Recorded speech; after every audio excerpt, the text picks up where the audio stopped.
Magandang araw mga kaibigan.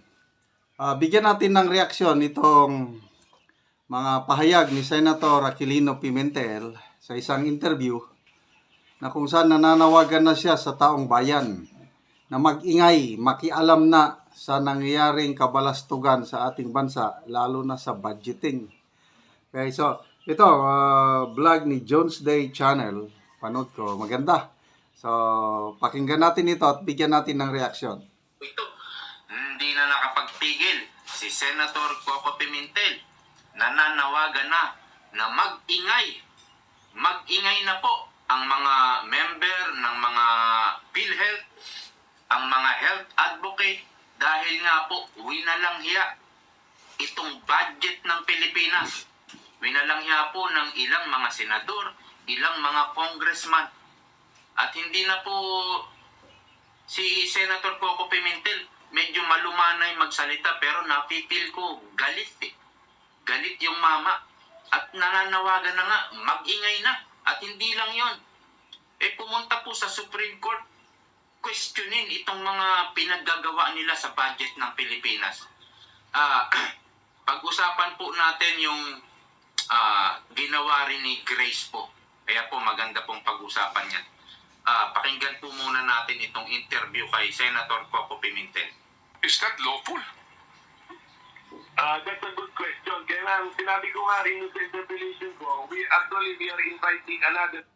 Yung question ni Ted Pailonga, is that lawful? Yung zero budget ng PhilHealth. So, ang sagot ni Coco Pimentel is, pakinggan natin. Before the Supreme Court, especially from health advocate. Kasi nga, number one, sasabihin nga ng health advocate, may mandato nga to remit. Hindi sinunod. Ziniro pa. Hindi lang sa binawasan, ziniro pa. So, is that, maganda tanong, is that bitan? Kasi dalawang nagpapanggaan batas. Isa about the budget, isa about tax collection and the health and the remittance for health. So yung pangalawa, very specific yung pangalawa actually. Para sa akin, mas specific law yung sinasabi mo na ito yung formula para ito yung halaga na ibibigay mo sa PhilHealth. Very specific yun kaysa sa budget law na general. So, wala na po sa tingin ko. Kailangan itanong na sa court kung pwede bang gawin itong ginawa ng Kongreso or ano na talaga, mag-ingay na po ang mga matatamaang mga membro ng PhilHealth or ang mga health advocate. So, yun. Narinig. So, very clear. Mag-ingay na ang mga maapektuhan na PhilHealth members. Tayo lahat eh. Under po sa Universal Healthcare Law, mandated po na lahat ng Pilipino member. May mga Pilipinos na hindi makakayang magbayad ng contribution. Yung indirect contributors, mga indigents, mga senior citizens, mga persons with disabilities. Siniro budget. Anong mangyayari sa PhilHealth? Dahil hindi naman maka-contribute ang maraming Pilipino. So yung subsidy sana ng gobyerno, yun na yung contribution ng mga indirect, yung hindi makakaya, siniro. Talagang matindi ang ginawa. Yo, mag-ingay na po. Paano mag-iingay? Pumunta sa EDSA. Magtipon-tipon. Halimbawa, yung mga may asosasyon dyan, mga NGO, kung saan ang advokasya nila ay tungkol sa kalusugan, sa health. Kahit 10 lang kayo, punta kayo sa EDSA, magtipon kayo ron, mag-ingay. Yun po ang sabi ni Senator Coco Pimentel. Ulitin natin. So, wala na po sa tingin ko. Kailangan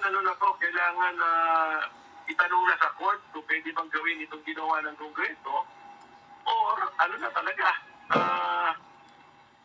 mag-ingay na po ang mga matatamaang mga membro ng PhilHealth or ang mga health advocate. So, yun po. Napipil nyo rin ba si Senator Coco Pimentel?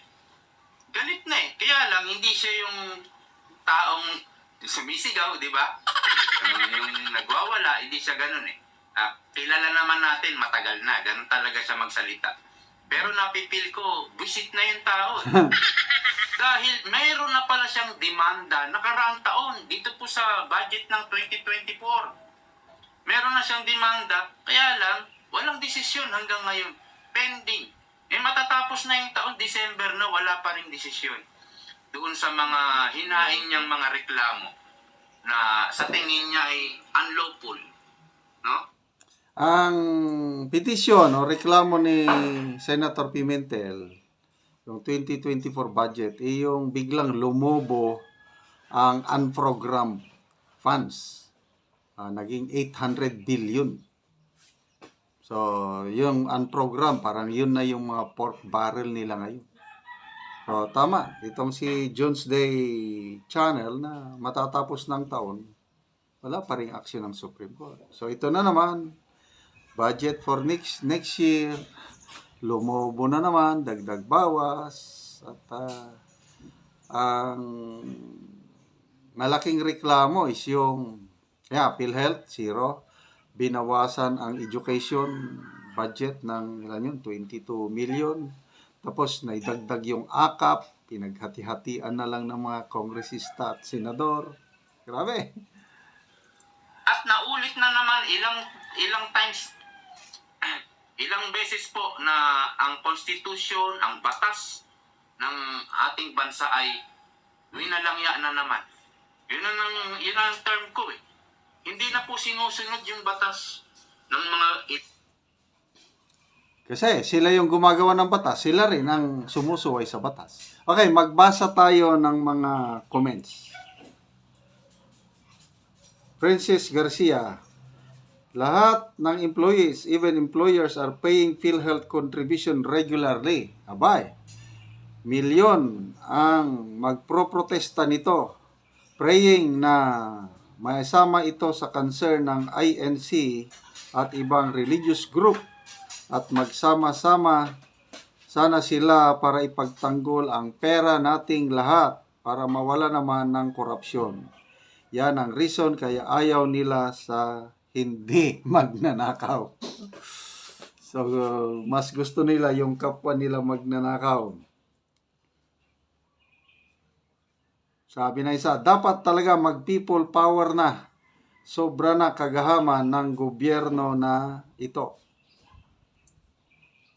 Marlboro Bulyosos, tayo na mga Pilipino, sobra na ito. Francis Grace, sana mag-people's power na sana.